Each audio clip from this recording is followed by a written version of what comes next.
আজকের আমি 2027 মাধ্যমিকের জন্য কিছু গুরুত্বপূর্ণ প্রশ্ন আমি তোমাদের সামনে তুলে ধরেছি। চ্যাপ্টারের নাম উপগ্রহ চিত্র ও ভূবৈচিত্র্য সূচক মানচিত্র। দেখো, এখান থেকে প্রথম তোমাদের 3 নম্বরের কিছু প্রশ্ন আমি আলোচনা করব। প্রথম প্রশ্নটা দেখো, প্রথম প্রশ্ন আছে উপগ্রহ চিত্রের 3টি বৈশিষ্ট্য উল্লেখ করো। এখান থেকে তোমাদের 3 নম্বরের জন্য 3টে বৈশিষ্ট্য তোমাদেরকে দেবে। এই কোশ্চেনটা কিন্তু এবছরের জন্য খুব ইম্পর্টেন্ট। পরেরটা দেখো, ভূবৈচিত্র্য সূচক মানচিত্রের 3টি প্রধান সুবিধা আলোচনা করো। ঠিক আছে, এই ধরনের একটা কোশ্চেন তোমাদের জন্য ইম্পর্টেন্ট। পরের প্রশ্নটা, উপগ্রহ চিত্রে চন্দ্র রঙের ব্যবহার করা হয় কেন? টোটাল এখান থেকে আমি 3টে কোশ্চেন তোমাদের জন্য আমি রেখেছি। এবার প্রশ্নের মান 2, মানে তোমাদের 2 নম্বরে যেগুলো আসবে সেগুলো। রিমোট সেন্সিং বলতে কি বোঝো? এটা তোমাদের 2 নম্বরের জন্য এবছর খুবই ইম্পর্টেন্ট একটা কোশ্চেন। পরেরটা হচ্ছে উপগ্রহ চিত্র কি? ডিগ্রি সিট কাকে বলে?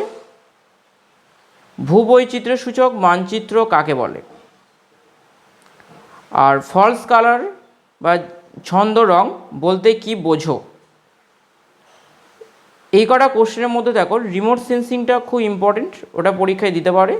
আর ভূবৈচিত্র্য সূচক মানচিত্র কাকে বলে? আর ছন্দ রং, এই ছন্দ রং কিন্তু এবছরের জন্য কিন্তু ইম্পর্টেন্ট। ঠিক আছে, উপগ্রহের সেন্সর কি?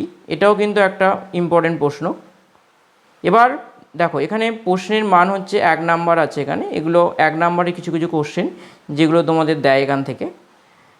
তার মধ্যে দেখো, ভারতের একটি কৃত্রিম উপগ্রহের নাম বলো। NRSA এর পুরো অর্থ কী? বৈচিত্র্য সূচক মানচিত্রে কালো রঙের দ্বারা কি বোঝানো হয়? এই সিট দাগে কোশ্চেনটা কিন্তু তোমরা দাগ মেরে রাখতে পারো, এটাও কিন্তু একটা ইম্পর্টেন্ট একটা কোশ্চেন। ভারতে বৈচিত্র্য সূচক মানচিত্র প্রস্তুতকারী সংস্থার সদর দপ্তর কোথায় অবস্থিত? এটাও কিন্তু একটা ইম্পর্টেন্ট প্রশ্ন। টোটাল আজকের আমি তোমাদেরকে এই কটা কোশ্চেনে আমি আজকের তোমাদের সামনে আলোচনা করলাম।